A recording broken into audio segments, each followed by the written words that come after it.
Assalamualaikum warahmatullahi wabarakatuh. Alhamdulillahilladzi arsala rasulahu bil huda wa dinil haqq liyuzhirahu 'ala ad-dini kulli walau karihal kafirun. Asyhadu an la ilaha illallah wahdahu la syarika lah wa asyhadu anna Muhammadan 'abduhu wa rasuluh alladzi la nabiyya ba'dah. Wassalatu wassalamu ala asyrafil anbiya'i wal mursalin wa ala alihi wa ashabihi ajma'in. Amma ba', para pemirsa Tabligh TV dan jamaah Tafsir At-Taqwa, kita kembali bertemu dalam pertemuan kedua untuk tafsir dari surat Al-Alaq, yaitu ayat 6 sampai 8 yang kita beri judul merasa berkecukupan membuat manusia menjadi sombong dan membangkang kepada Allah Subhanahu wa taala. A'udzubillahi minasyaitonir rajim. Bismillahirrahmanirrahim. Kalla innal insana la yatgha ar-ra'ahu istaghna inna ila rabbika ruj'a. Sekali-kali tidak, sesungguhnya manusia benar-benar telah melampaui batas karena dia melihat dirinya telah berkecukupan. Sesungguhnya kepada Tuhan mulah dia akan kembali. Jamaah tafsir, jamaah pengajian tafsir At-Taqwa dan TV Tabligh, ayat ini dimulai dengan kala. Ini ungkapan membantah, sekali-kali tidak. Dan di sini manusia itu benar-benar melampaui batas. Yatgha, tagha, yatgha, tughyan. Melampaui batas, durhaka. Melampaui batas ini bisa dalam hal macam-macam. Tapi dalam ayat yang ketujuh, sebab terjadinya pendurhakaan, melampaui batas, melanggar aturan-aturan itu karena ar-ra'ahu istaghna, karena dia melihat dirinya sudah berkecukupan. Dalam hal ini, berkecukupan itu dia merasa kekayaannya sudah luar biasa, tidak lagi membutuhkan bantuan orang lain dari segi material. Bisa juga berkecukupan ini meliputi soal kekuasaan. Dia merasa kekuasaannya sudah luar biasa. Ini yang terjadi pada Fir'aun misalnya. Ya, bisa juga berkecukupan ini dalam hal ilmu pengetahuan. Dia merasa ilmunya sudah hebat, tidak lagi ada yang mampu menandinginya, sehingga kelebihan-kelebihannya itu dia pahami sebagai sebuah prestasi, sebagai sebuah kerja kerasnya sendiri. Maka dia kemudian membusungkan dada, berkocak pinggang, membusungkan dada, menyombongkan diri. Saya sudah berhasil.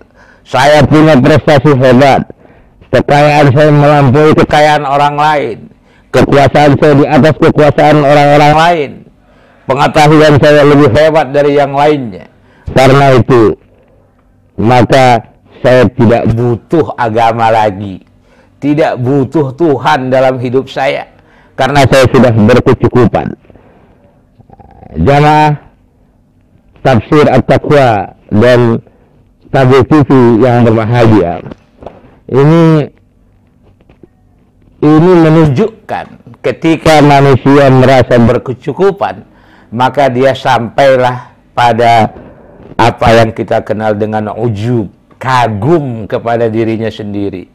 Dia mengagumi kehebatannya sendiri, sehingga kemudian dia menjadi takabur, menjadi sombong, karena dia merasa bahwa apa yang dia peroleh, apa yang dia dapatkan, apa yang telah dia capai itu semua karena kerja kerasnya, semua karena kehebatannya.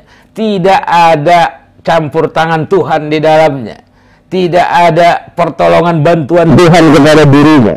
Karena itu dia kemudian menganggap dirinya istighna, berkecukupan. Karena berkecukupan, maka dia merasa pantas kalau melanggar aturan, pantas kalau dia mendapatkan keistimewaan berbeda dengan orang-orang yang lainnya. Dia merasa layak pula untuk melanggar aturan-aturan itu, karena dia bahkan sampai pada kesimpulan dialah sang pembuat aturan itu. Akan tetapi pada ayat ke-8 ini disebutkan, inna ila rabbika ruj'a, sesungguhnya kepada Tuhanmu mereka itu akan kembali.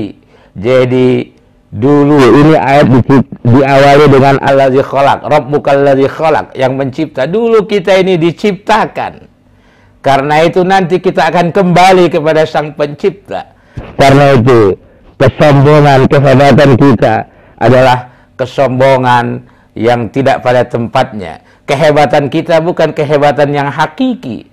Karena yang hebat secara hakiki itu hanyalah Allah Subhanahu wa ta'ala. Ingatlah, kita akan kembali kepada Allah. Jika ini ada dalam hati kita, bahwa kita akan kembali kepada Allah, kesombongan akan hilang dalam diri kita, kecongkakan akan sirna. Karena itu, kita harus mengembangkan diri, mengembangkan pemahaman kita, kesadaran kita, bahwa satu saat kita akan kembali kepada Allah. Kalau tidak, maka kita akan menjadi orang-orang yang istighna, orang-orang yang kemudian akan melanggar aturan Allah, akan berbuat maksiat kepada Allah Subhanahu wa ta'ala, melahirkan kesombongan-kesombongan. Mudah-mudahan kita terlepas dari bahaya dari kesombongan semacam ini, dan Allah memelihara kita untuk tetap senantiasa berada di dalam jalan Allah Subhanahu wa ta'ala. Demikian, dan akhirnya mudah-mudahan kita mendapatkan pertolongan dan keridhaan Allah untuk selalu bersikap rendah diri, rendah hati, sehingga kita dapat selamat dalam kehidupan kita. Dan kita ucapkan terima kasih kepada Lajismi yang telah memberikan dukungan dakwah kepada Majelis Tabligh.